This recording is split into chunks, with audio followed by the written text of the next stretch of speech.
네, 안녕하세요. 말씀 베이커리 34번째 시간 기도하심으로 시작하겠습니다.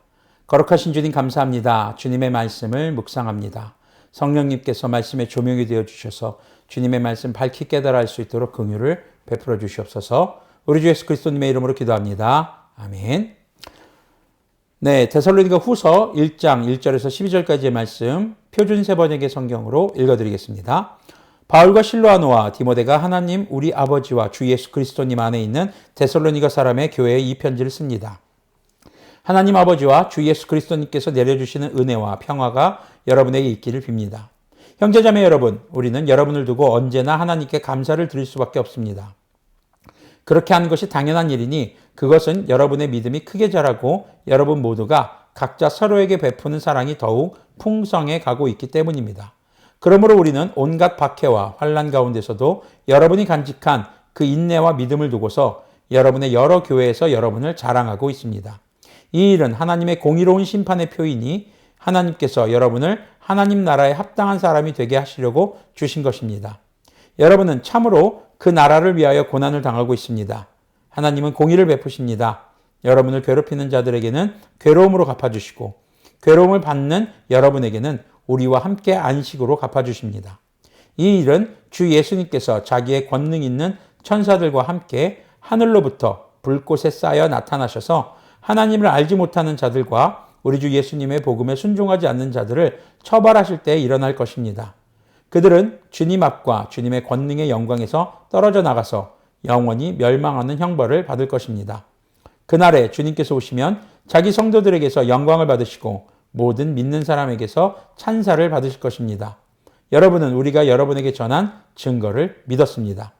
그러므로 우리가 언제나 여러분을 위하여 기도합니다. 그것은 우리 하나님께서 여러분을 그의 부르심에 합당한 사람이 되게 해주시며 또 그의 능력으로 모든 선한 뜻과 믿음의 행위를 완성해 주시기를 비는 것입니다. 이렇게 해서 우리 하나님과 주 예수 그리스도님의 은혜로 우리 주 예수님의 이름이 여러분에게서 영광을 받고 여러분도 그리스도님 안에서 영광을 받게 하려는 것입니다. 아멘. 자, 데살로니가 후서의 말씀으로 들어갑니다. 데살로니가 후서는 데살로니가 전서를 전하고 나서 아마 바울 일행에게 데살로니가 교회 소식이 어떤 소식이 전해졌던 것 같습니다. 그 소식을 듣고 바울은 바로 이 후서의 편지를 써서 데살로니가 교회 성도들에게 전하는 것이죠. 자, 먼저 편지의 시작에 1절부터 2절까지 보면 단순한 인사말로 볼 수 있을 것입니다. 그런데 이 인사말 안에는 굉장한 믿음의 고백이 담겨 있습니다. 바로 예수님께서 주님이시라는 것과 바로 하나님과 동격인 분으로 언급되고 있다는 것이죠. 이것이 우리 믿음의 기초입니다. 오직 주님이라고 불릴 수 있는 분은 주 하나님 뿐이었는데 바로 예수님을 주님이라고 부른다는 것은요, 우리 주 예수님께서 모든 것을 창조하셨고 통치하시는 분이시며 구원의 완성을 이루실 구세의 주님이시라는 것을 고백하는 것이기 때문입니다. 우리가 주님이라고 고백하는 것이 때로는 습관화되었진 않은지 돌아볼 필요가 있겠습니다. 주님, 또 주 예수님이라고 고백할 수 있는 것은 굉장한 믿음이 바탕으로 자리 잡고 있는 것입니다. 그리고 그 믿음은 주님께서 우리에게 선물로 주신 것임을 기억하십시오.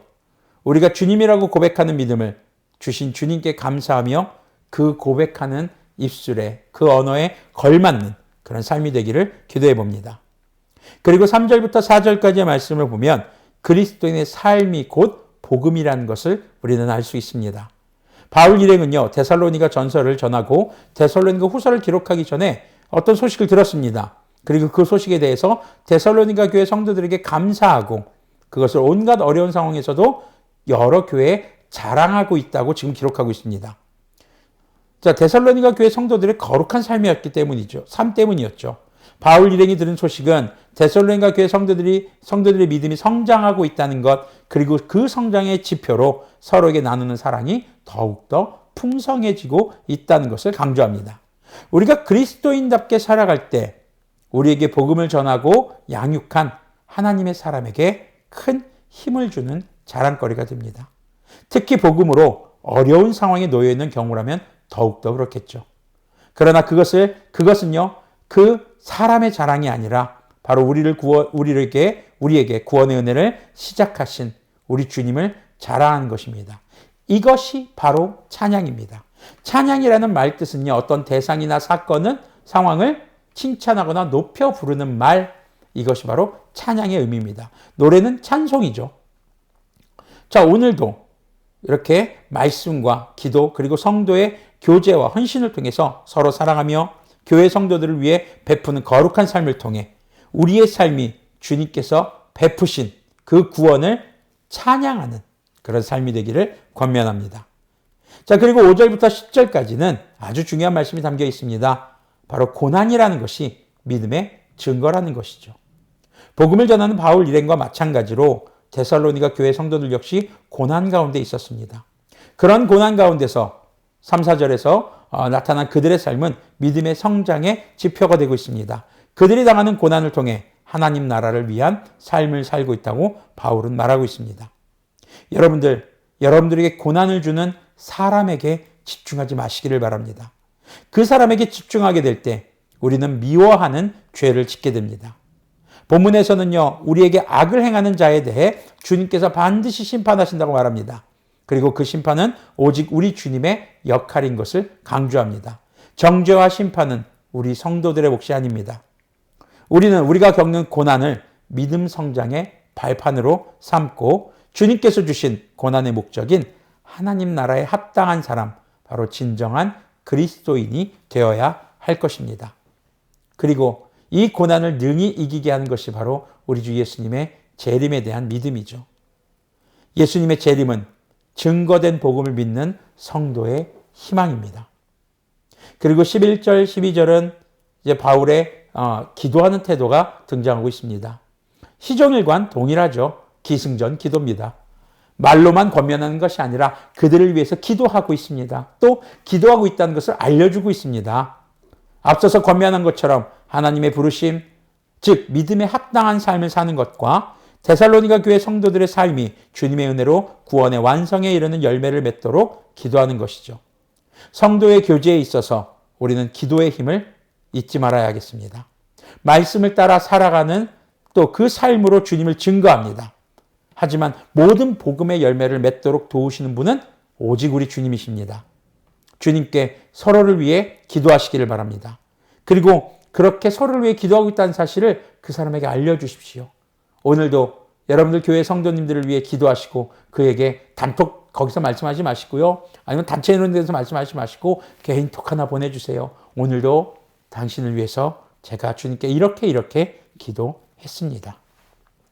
여러분의 거룩한 삶이 열매 맺어서 우리 주 예수님의 영광이 되고 또 그 영광에 참여하는 여러분 그리고 우리가 되기를 바랍니다. 그리고 여러분의 거룩한 삶의 소식을 전해 주십시오.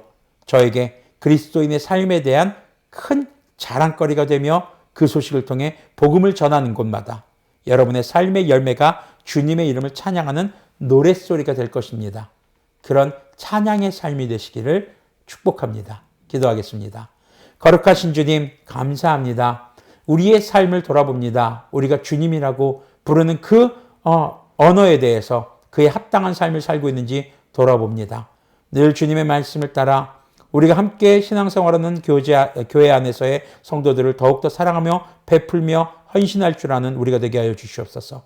그리고 신앙생활 속에서 겪는 고난이 결코 하나님께서 우리를 넘어뜨리기 위해서가 아니라 그 고난을 통해 우리의 믿음이 더욱더 성장하게 하려 하심을 기억하게 하여 주시옵소서. 우리에게 고난을 주는 자에게 집중하지 않게 하시고 그를 미워하기보다는 고난 자체를 통해서 고난을 딛고 일어나 믿음의 성장을 경험하는 그런 그리스도인들이 되도록 긍휼을 베풀어 주시옵소서. 오늘도 함께 신앙생활하는 교인들, 성도들을 위해서 기도하는 우리가 되게 해주시고 그렇게 거룩한 성도의 교제를 통해서 우리의 사랑이 누군가에게 복된 소식이 될 수 있도록 주님께서 은혜를 베풀어 주시옵소서. 우리 주 예수 그리스도님의 이름으로 기도합니다. 아멘. 네, 여러분들의 고난을 이길 힘은 말씀과 그리고 말씀을 기초로 한 성도의 교제, 기도입니다. 우리가 누군가 겪고 있는 그 어려움을 기억하며 그를 위해서 기도해주고 기도했다고 티 요만큼 좀 냅시다.